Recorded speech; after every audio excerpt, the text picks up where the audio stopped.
The creator of Amelia has just doubled down and called all critics of Pathways far right. What makes the Amelia meme land so hard is because it ignores what the character was originally meant to represent, a clumsy, poorly thought out antagonist in a so-called anti-extremism propaganda game, and instead reflects what people actually felt when they saw her, a slightly awkward, oddly relatable presence who comes across as embodying a much more grounded, everyday attachment to community, social belonging, and even a soft, unembarrassed sense of patriotism, rather than the ideological framing that she was built around. She's not depicted as hateful, nor is she shown committing criminal acts, yet she accidentally captures a very modern kind of online humour, self-awareness, and gentle cynicism, which is why the joke survives even when the original intent falls flat. In other words, the meme is not really mocking the character so much as rescuing her from a role that never fit and turning her into something far more human, shareable and culturally useful than the creators ever planned. A symbol of national identity, freedom and standing up against government and institutional overreach. Over the past few weeks I've covered Pathways extensively on this channel, walking through the origins of the game, the Prevent framework it emerged from, the Liberal Democrat-controlled council that signed off on it, and the international ambitions of the organisation behind it. What I haven't yet addressed in detail, because it wasn't available when I made those earlier videos, is how the man most responsible for Pathways has chosen to respond now that his creation has become an international laughingstock. His name, as regular viewers will know by now, is Matteo Bergamini, founder and CEO of ShoutUK, holder of an MBE for services to education and a self-appointed expert in teaching other people to be media literate. And his response to the firestorm surrounding Amelia has been exactly what you'd expect from someone who had spent years operating comfortably within institutional frameworks that reward conformity while punishing dissent. Rather than acknowledge that Pathways might have been poorly conceived, clumsily executed or ideologically heavy-handed, Bergamini has doubled down, choosing instead to criticise all of us. He's done the rounds with legacy media outlets including The Guardian, AFP and CNN, and his message has been remarkably consistent across all of them. According to Bergamini, everyone mocking his game, everyone questioning its framing, and everyone pointing out that its supposed villain doesn't actually do anything villainous, is engaged in what he describes as the calculated monetization of hate and rage. That's the actual phrase he used when speaking to AFP, and it tells you everything that you need to know about how he views the millions of ordinary people who found Amelia relatable rather than repellent. I am Lady Decade, and if you like your gaming news spicy, then hit that subscribe button. Let's talk about Matteo Bergamini's media tour and why his response has only made things worse. The modern world is somewhat of a clown show, so if you need a break from all the comedy, then let me quickly remind you that there are links in the description and the pinned comment where you can grab Tomb Raider Remastered Trilogy for under a $5, Stellar Blade at 42% off, Expedition 33 down 48%, and Nier Automata at a hefty 61% off, plus thousands more discounts besides. Using those links helps keep this channel going, which I genuinely appreciate. And if you want to support things a bit more directly, there's also Patreon for behind the scenes cosplay content, extras, and yes, my shoot as the extremely patriotic Amelia herself, standing up for the diverse thought in an increasingly intolerant country. No TV license required. Right, back to the video. When I first started covering the Pathway story, I expected that whoever created it would simply go quiet and wait for the news cycle to move on. That's the usual playbook for institutional embarrassment. You issue a bland statement, avoid engaging with critics directly, and trust that within a few weeks the public will have moved on to something else. It's not a particularly dignified approach, but it is effective, and it has the virtue of not making things worse. Bergamini, however, chose not to follow that script. Instead, he went on the offensive, granting interviews to multiple legacy media outlets, where he framed the entire backlash as a coordinated far-right operation designed to exploit a children's educational tool for profit and political gain. In his interview with AFP, Bergamini stated that staff at ShoutUK have received threats and malicious communications from extremists, which he says are now under police investigation. He also told AFP, and I quote, "We need to bear in mind that now even a female cartoon character from an online learning tool can be sexualised and exploited by bad actors." And he condemned what he called the calculated monetisation of hate and rage.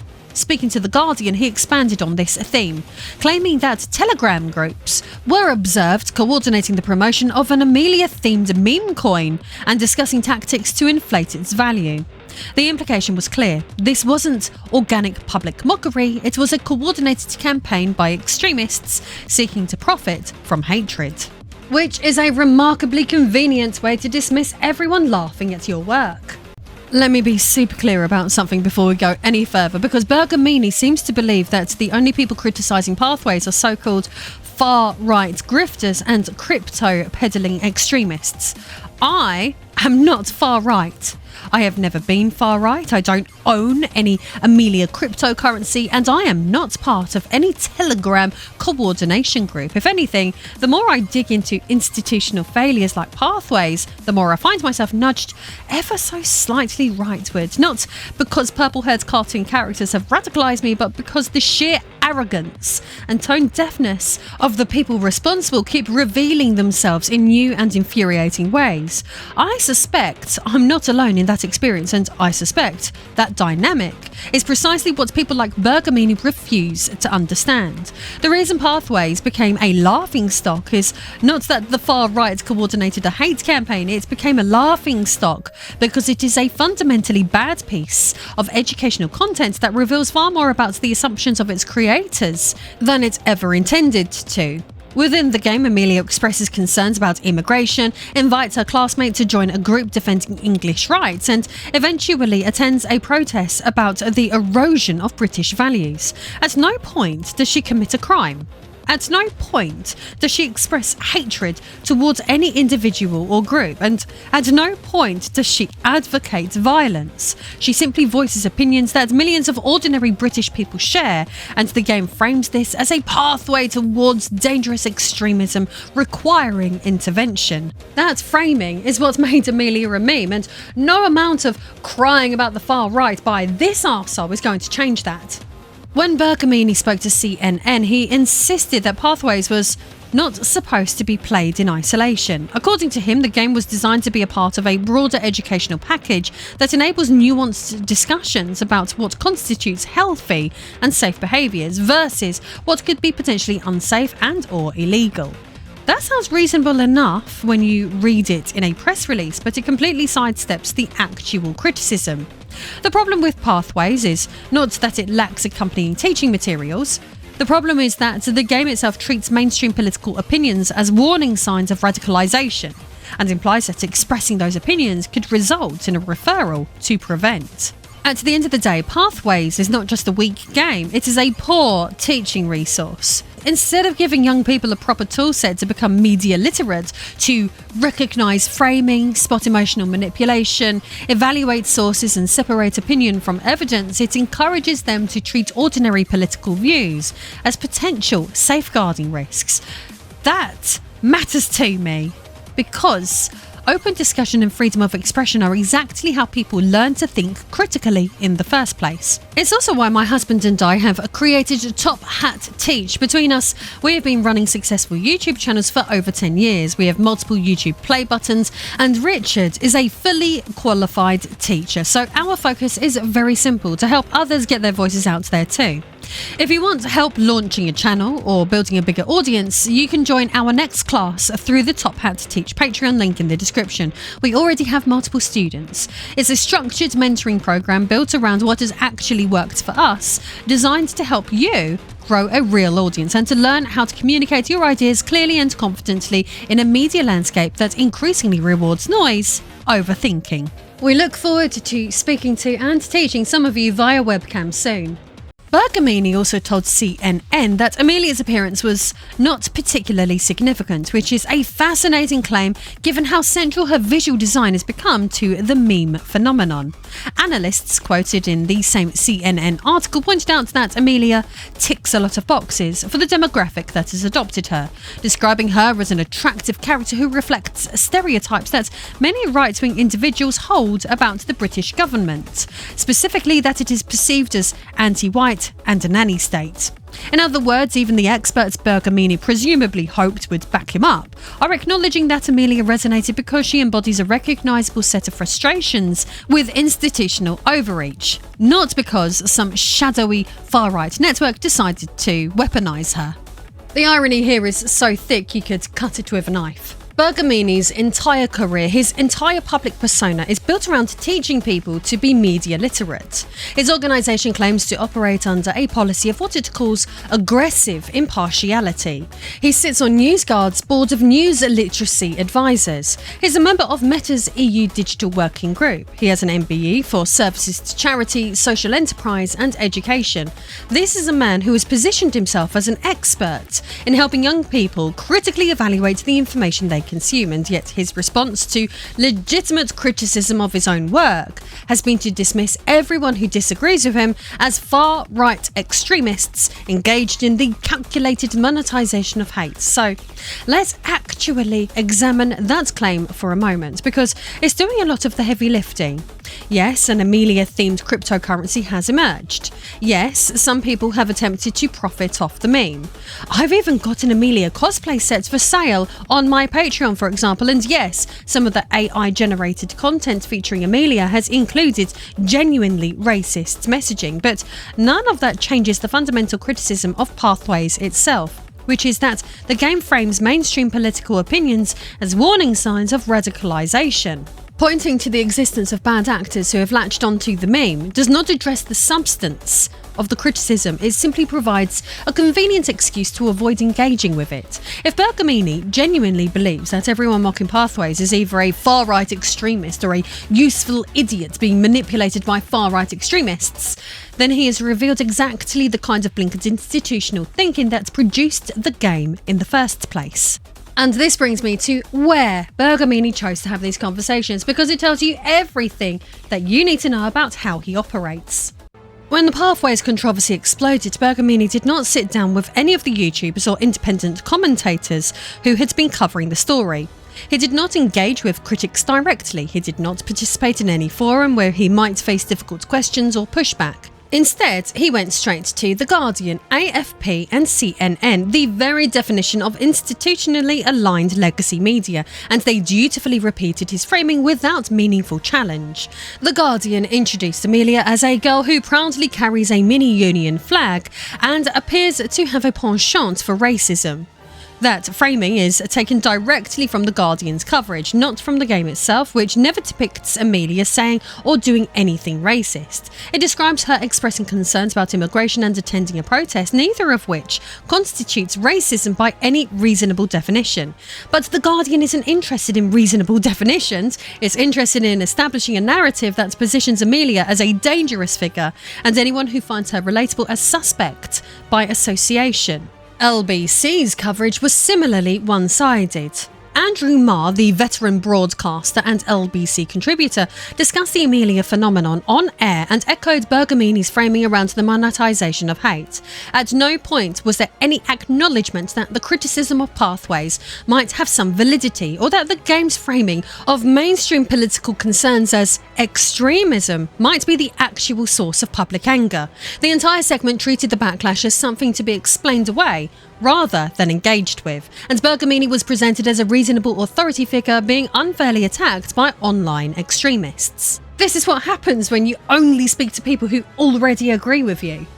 The legacy media outlets Bergamini chose to engage with share his institutional worldview. They share his assumptions about what constitutes acceptable political opinion and what constitutes a dangerous extremism. They share his discomfort with populist sentiment and his instinct to frame public anger as something to be managed rather than understood. By speaking only to these outlets, Bergamini ensured that his framing would be repeated uncritically and that the millions of ordinary people who found Pathways insulting would be portrayed as dupes or extremists rather than citizens with legitimate concerns.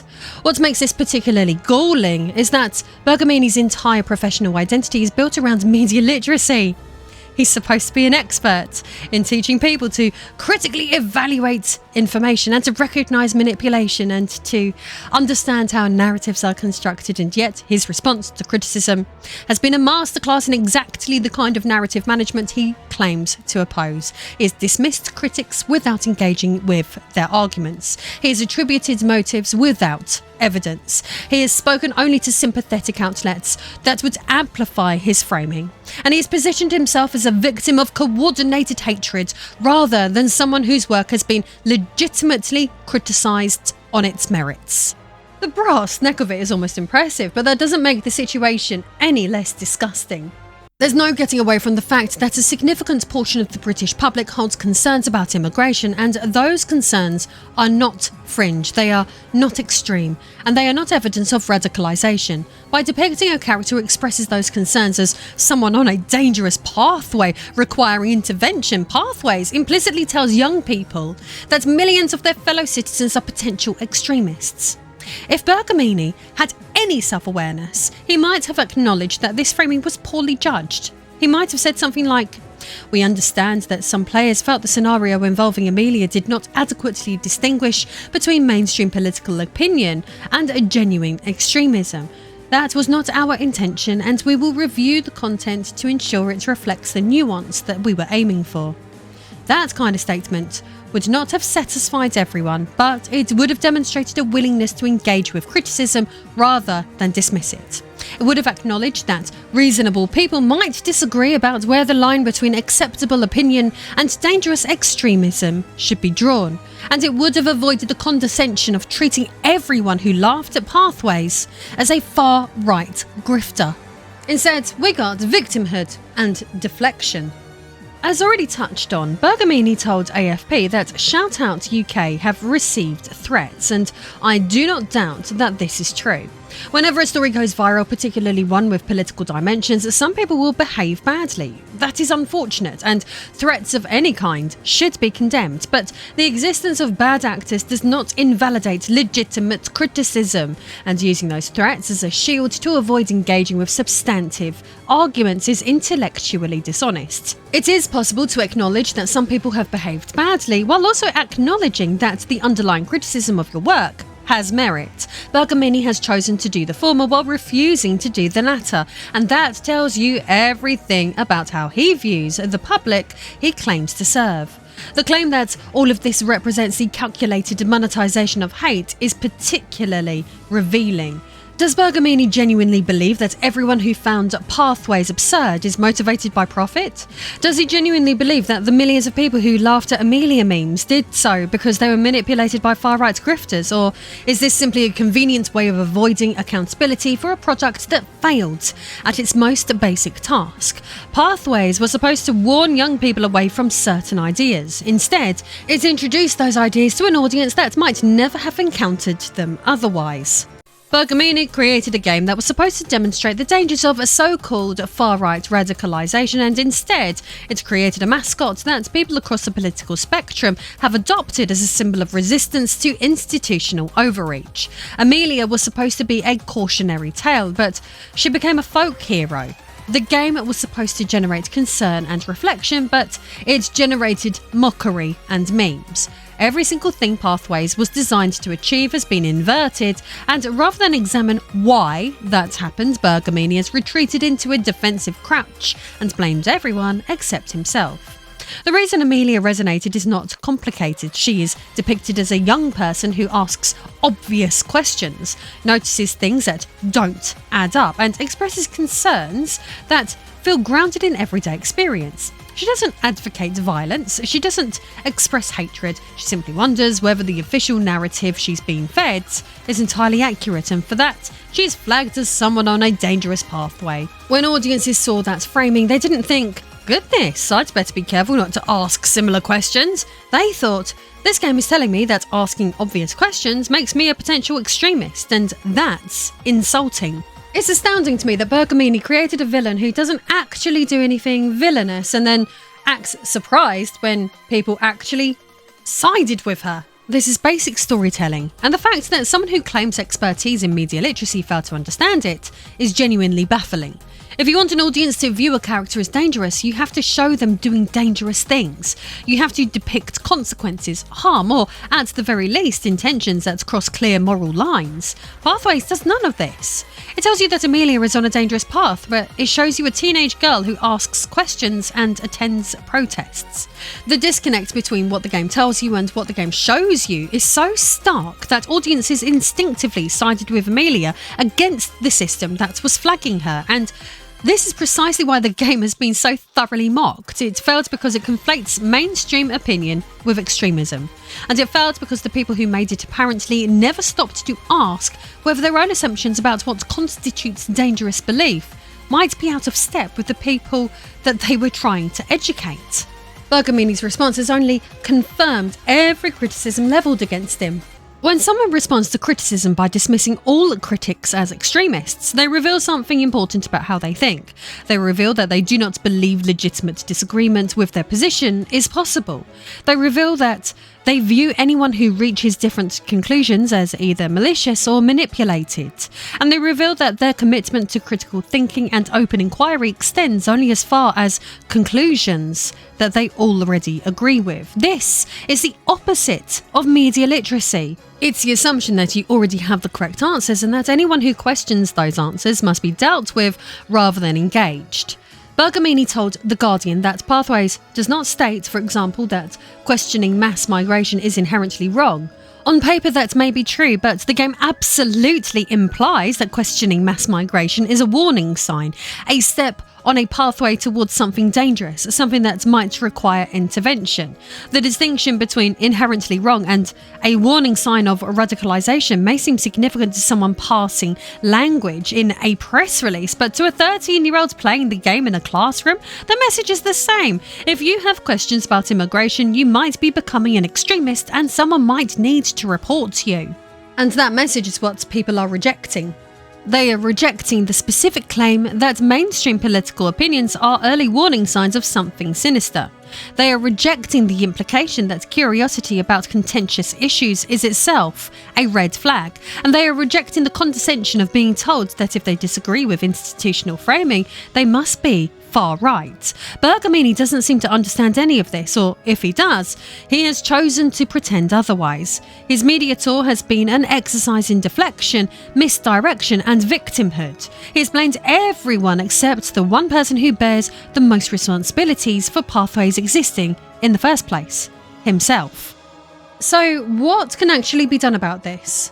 Well, let's talk about that next. In all honesty, the most effective accountability has already happened. Pathways has become a joke.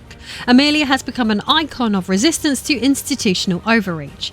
The game that was supposed to warn young people away from certain ideas has instead introduced those to millions of people who might never have encountered them otherwise.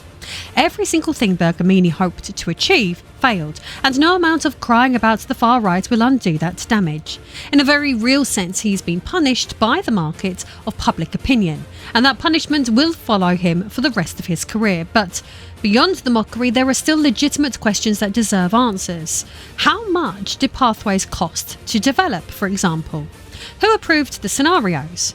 What oversight existed to ensure that the content was balanced, proportionate and actually effective at achieving its stated goals?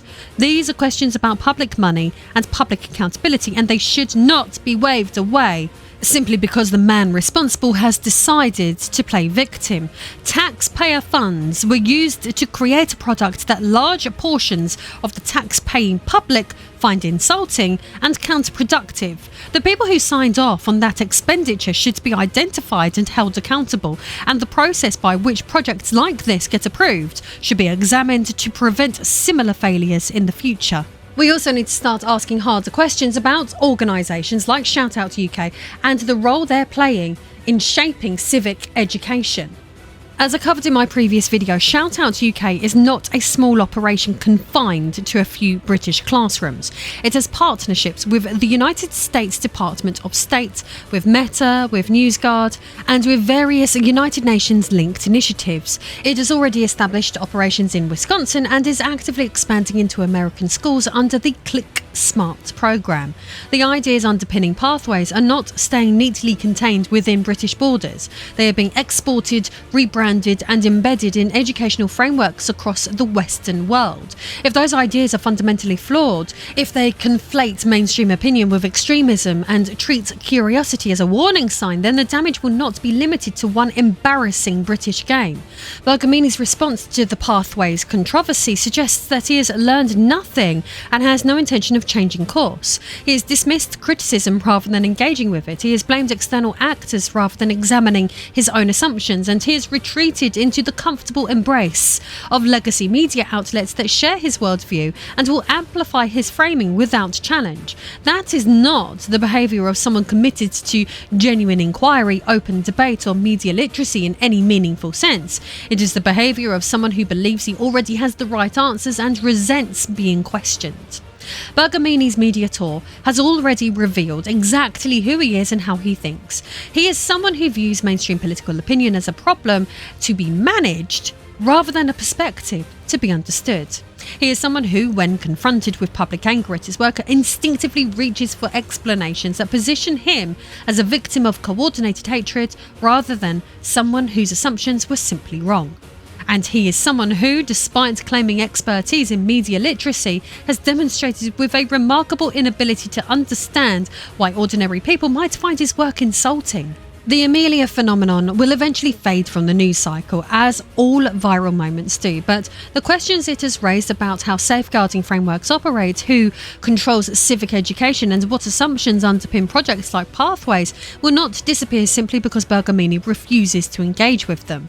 The public has seen what institutional condescension looks like when it's translated into an interactive game for children, and they have responded with exactly the mockery it deserves. That response is not the calculated monetisation of hate. It is not a far-right coordinated campaign. It is the perfectly rational reaction of citizens who have been talked down to one too many times and have finally found a way to push back.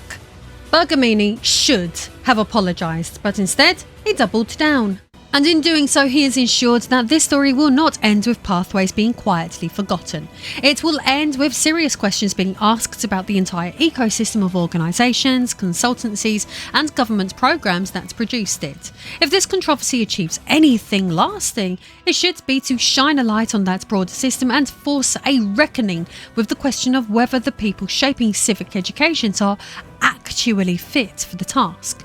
Because if Matteo Bergamini, MBE, media literacy expert, advisor to NewsGuard and Meta, recipient of government funding and institutional endorsement, genuinely believes that everyone who laughed at his game is either a far-right extremist or a useful idiot being manipulated by far-right extremists, then someone has gone very wrong with how we select and empower the people responsible for teaching young people to think critically.